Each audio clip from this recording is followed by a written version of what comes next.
This video is slightly bigger picture than the usual videos, and it's about how today's AI browser race echoes the early days of search and why it matters for your business or marketing strategy.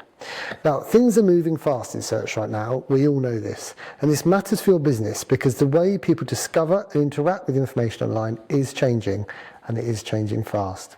It reminds me actually of the early days of my career in SEO. Back in the late 90s, yes, that long ago, and the early 2000s, SEO was new. It was disruptive, and to be honest with you, a bit like the Wild West.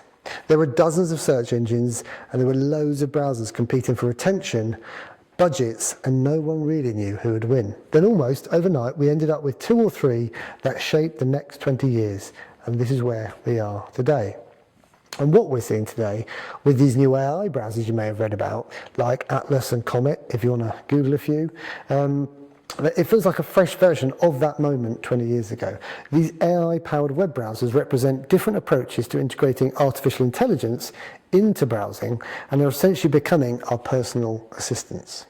And there's almost this burst of experimentation, isn't there, with huge investment and a real sense that the old order is open to challenge. But the thing is, the stakes are even higher because these browsers don't just show the internet like old browsers have. They talk back and decide what actually gets surfaced and what you get told.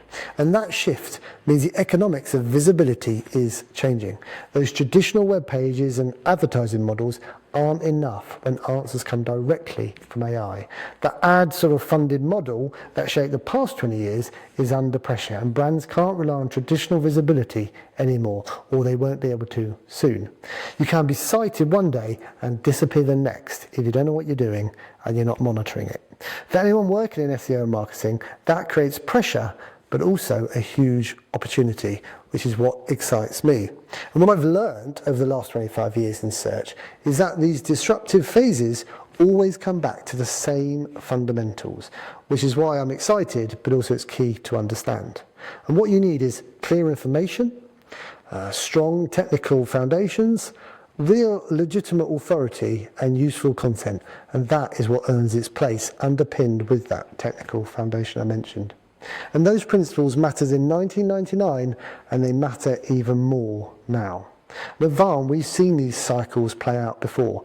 And when you look at the timelines from early web, you can see how quickly the chaos settled into what I'd class as almost a new normal. And that will be quicker this time, as always seems to be the case.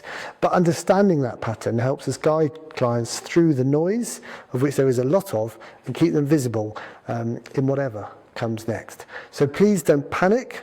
Generally, I think it's going to be fun, although you're going to get used to sort of constant change. But we all need to focus on either creating a quality brand and service or product and delivering an AI and search optimized marketing strategy, or if that feels too much for right now, then you can just sign up for our newsletter, which has got all the latest insights of what's happening and some tips, or contact me with any questions.